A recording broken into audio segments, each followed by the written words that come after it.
Hey guys, and welcome to this little bit of a tidbit kind of interview I did with Joe from the Shrewsbury Folk Festival.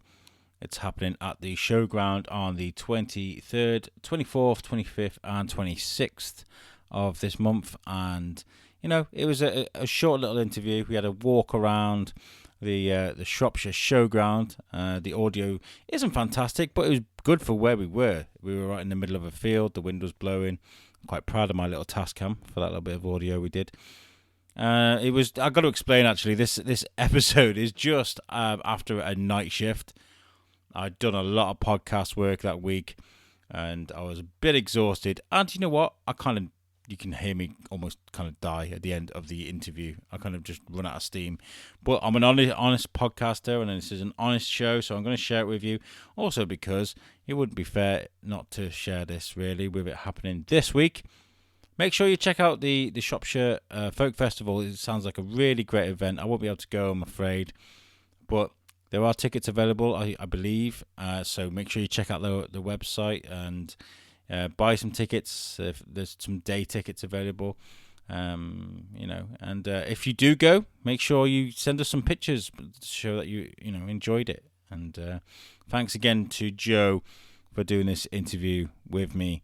I like to do these little things now and again just to get myself out and about there. And before we go into this episode, I thought I'd explain that I know you guys haven't heard of Shane for a while. We've both been kind of busy with the summer holidays. I've had my kids, he's had his kids, and it's been kind of busy. And yeah, this 15-minute episode was going to be part of a catch-up episode that we were going to do. But instead, at the end of the month, we're going to do a catch-up episode where we throw in all the audio that we got from the flower show, which was fantastic. And I do want to say a huge thank you to Helen and Amanda and everybody else that was really, really accommodating and friendly to us during the flower show. It was a fantastic weekend, and you will hear off Shane at the end of the month. And I also got thrown an interview by Simon Bell. He got in touch with me 2 days before it happened, and he was kind of like, "Hey, I'm in town with Rainer Huss, who's the grandson of the commandant from Auschwitz," and he was like, "Would you like to have an interview with Rainer?" And I was like, "Yeah." But everything was happening so fast. I had so much going on that week that I didn't have much time to do my research. So before Rainer came round the house, I did a quick 15-minute research. This is how my week has gone, And this guy turns up just after I've watched him on a documentary with Morgan Freeman, a National Geographic documentary, and he's there with Morgan Freeman. It was crazy. And the next thing I know, he's in my house, and it was one of the best interviews I've ever done. I really enjoyed it. So thank you to Simon Bell as well. So many thank yous today. So many people helping the biscuit, and I'm really proud of where it's going. So yes, you'll hear more Shane, and yes, later on today you'll hear Rainer Huss, or whenever you're going to listen to this. I guess it's on the internet. And yes, you'll hear a full run through of the flowers show and what we enjoyed. But for now, I'm going to leave you with this little bit of audio with me speaking to Joe about the folk festival, which is happening this week. Hope you enjoy it. Peace out, guys.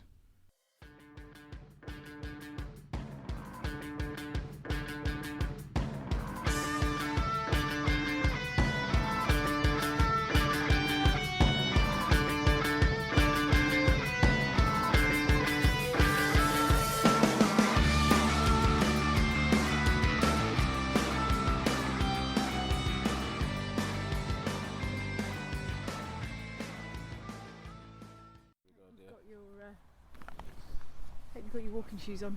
Yes. It's a big site. Yes. Well, I've never been here before to the showground, like we were just discussing before I press record at the Shrewsbury Showground.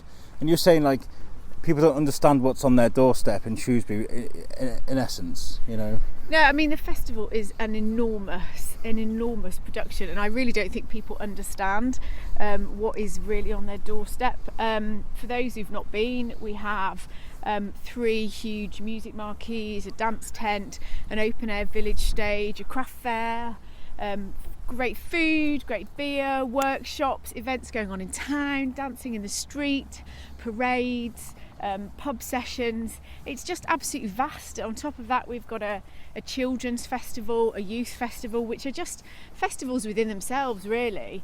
It's absolutely enormous, and I think partly because of this site that we're on, tucked away down a little country lane, people don't actually realise what is here. It is huge. I've never been. This is the first time I've come here, and I was actually blown away by the size of it. And I'm not from Shrewsbury originally. That's why I do the show. I'm like, ooh, what's this? And ooh, what's that? You know, this is my discovery of Shrewsbury. And I'm glad I finally come here, because we did the Free From Festival. We had Ria on to talk about that, and I was like, oh, I could go to that, but I didn't have time. But now I'm here, and I've been researching looking on the social media for the folk festival, and it does look amazing. It is enormous. I mean, it's one of the biggest festivals of its kind in the UK. We get people, we have performers from all over the world, America, Canada, different parts of Europe. Someone's coming from Australia this year. We have visitors every year who come from abroad just to come to the festival. Lots from Europe. One guy who travels from Australia every year to come to the festival. Sounds amazing. It is just unbelievable. Let's keep walking. But it's one of those things. I mean, we always would say to people, come along for the day. If you don't know what it is, if you're a bit concerned, you don't want to shell out for a full weekend ticket, come along and see. I mean, there are so many people who come to the folk festival who would never describe themselves as folkies. Yeah. I think a lot of people think, I don't like folk music, so I won't go. But ultimately, it's a festival. There is so much here. Unfortunately, as an organiser, I never get a chance to enjoy it all. I imagine. Too busy dealing with toilets and things like that. Yeah. Where can we park? We've run out of parking. Yeah. Well, that's one thing we're never going to run out of. I mean, this site is absolutely vast, and unless you can kind of see it from the air, you kind of don't get an idea of the scale. But we have a dance tent right on one top end of the site. We have a kind of like second size music venue, the Penguin Marquee, right over the other side. We have the village stage in the middle here, which is kind of surrounded by all the craft tents. The children's festival, where we're standing here, is about kind of 2/3 down the main marquee, which is just enormous. So this whole field here is going to be covered with a marquee? Yeah, it's enormous. There's actually a mosh pit in the front of it. A mosh pit at a folk festival? A mosh pit at a folk festival. Has to be seen to be believed. It's brilliant. It sounds like the most jolly. I've been in a few mosh pits over my years. It sounds quite jolly, that Liz. Like, it's a terribly polite mosh pit. Yeah, more like Cotton Eye Joe. You do the link arm thing.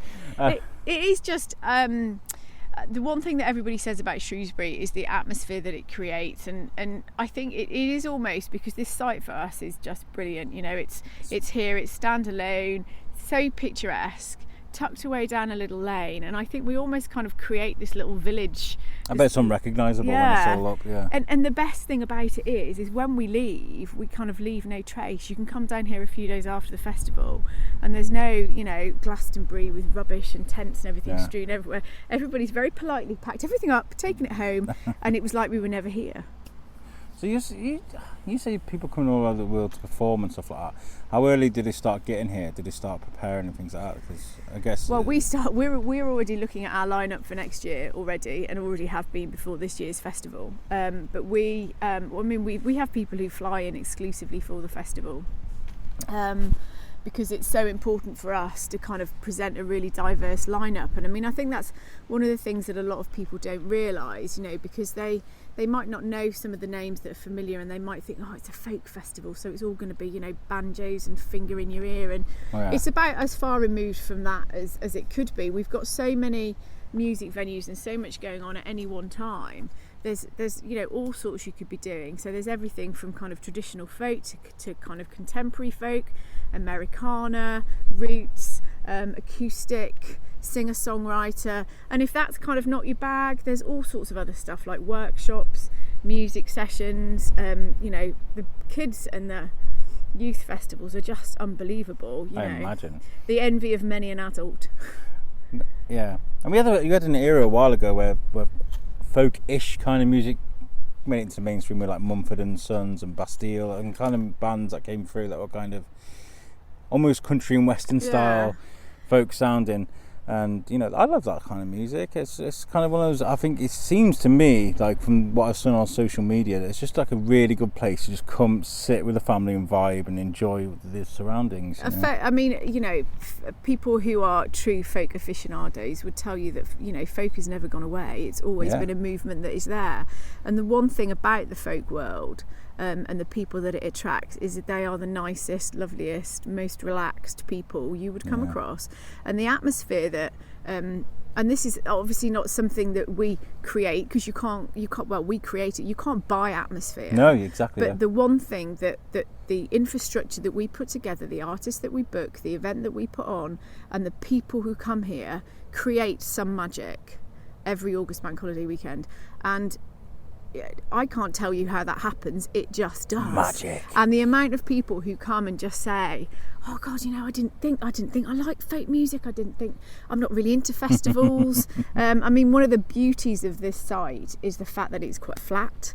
It's got proper roadways, so even if it does rain, which sometimes it does, we have venues under canvas, and you're not going to get that kind of quagmire of Glastonbury mud, because we've got hard standing and roadways and stuff. So it's kind of like it's a festival for those people who don't want all the nasty bits that go with a festival. Yeah. And to be fair, when you're in that festival mood anyway, and it does rain, you don't even notice. It's kind of like you're just in the moment, you're enjoying the music. Absolutely. I mean, I am of course biased, but I think it's one of the best festivals. We work really hard all year round. We have this amazing volunteer army who come every year. We have about 500 volunteers. Wow, that's a lot. I know. And they literally do build. I mean, you look around here now, it is a showground. It's fields, some fences, some roads and some trees. And they literally build a village. I mean, they are incredible. And they are the people as well who help create that atmosphere.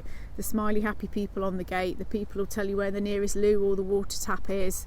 And they're just incredible. But that gives you an idea of the scale of the festival, that it takes kind of 500 people to... And I can see them all. There's a village of caravans and things there. I guess they're the people that are putting everything together. I think there's something to do with the flower show, actually. Oh, really?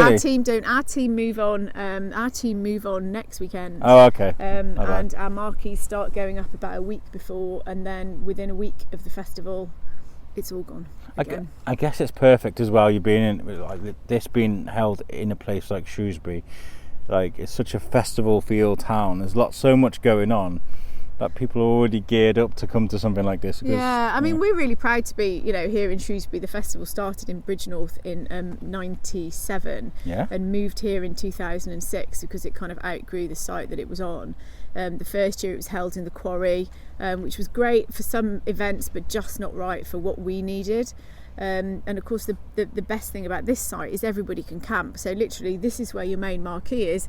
There will be people camping in that field over there and this field over here. So you're so central in it. So we've been here since 2007, and it is just... They keep growing and growing and growing. It's getting bigger. Well, we every year we look at the event that we put on, and we look at the lineup, and we look at what we do, and we look at the provision and the what we offer to our visitors, but we don't actually get bigger.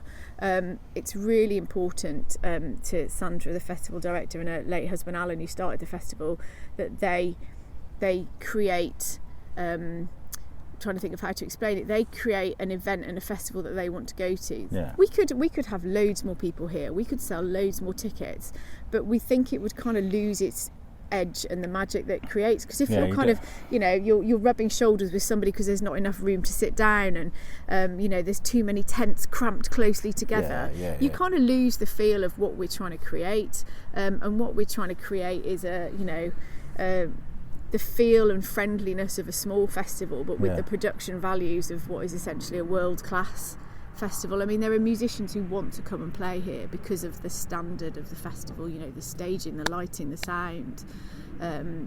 We've got a good reputation for that kind of stuff, and we want to keep that. It's not about just getting bums on seats. It's about quality rather than quantity. Absolutely. And we've been here since 2006 in Shrewsbury, and certainly we've seen in the last kind of 13 years how the town has grown as a festival town. And it's got a real reputation for that, which is great to see. I mean, one of the things we do is we have buses on a Saturday and a Sunday that run people into the town.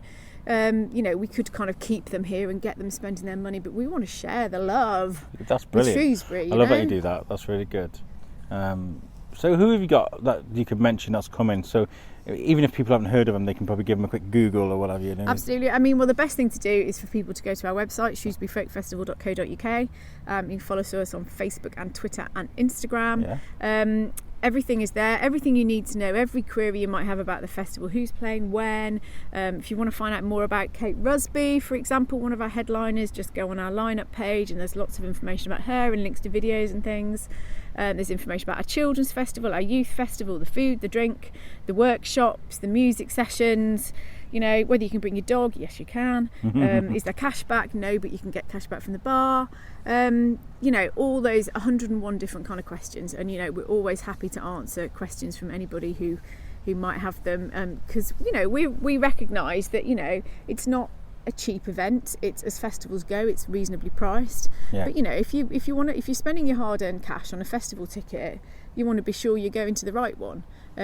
So we have some day tickets left for Friday, Saturday and Monday. All our Sunday tickets have gone. Really? That's good. And we have some weekend tickets left. We would just say to anybody in Shrewsbury who's always been wondering what it is that goes on down here in August Bank Holiday weekend, just come and have a look and see, and we guarantee you will be blown away. How many people usually attend around? We get around about 7,000. Oh, right, okay, that's a nice number. That is a nice number. Usually, it is, we could have 10, we could have 12, but the festival would just lose that, that sounds like the right amount of number, like people can just breeze through, find a space to sit, enjoy that sounds great to me, because I've been at festivals, like you said, but it's crammed and there's people's acting inappropriately and there's just no space and it's quite claustrophobic, so that's really cool. And really importantly, when is this going to happen? This is August Bank Holiday weekend, so August the 23rd, 24th, 25th and 26th. Day tickets available for the 23rd, 24th and 26th, and then 4-day tickets which bring you, you can come in from 7 o'clock on the Friday morning, and if you're camping you can leave at 12 o'clock on the Tuesday.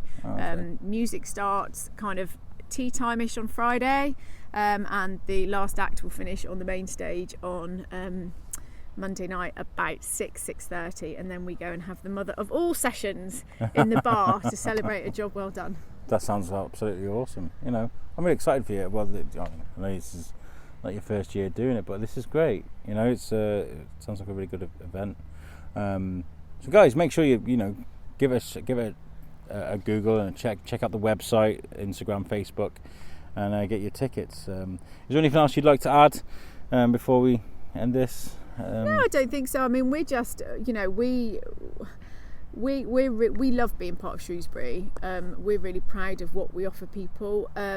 And I think there's a huge amount of people who live in Shrewsbury who don't know what a gem is on their doorstep. And we'd love to see more Shrewsbury people here. The fact that we have people who travel from overseas every year to come and see us should give them a clue that there's something pretty special going on down here. Yeah, really, really good. I usually ask people, what does Shrewsbury mean to you on the end of my interviews, but you pretty much just summed it up all there. Well, thank you for letting me come here and do this, and I'll like and share all your stuff that you post, your social media and things, that I would try and get as many people as possible. But it sounds to me like you're doing all right. You're going to do all right. So thank you for talking to me. Thank you. Thank you very much. Cheers.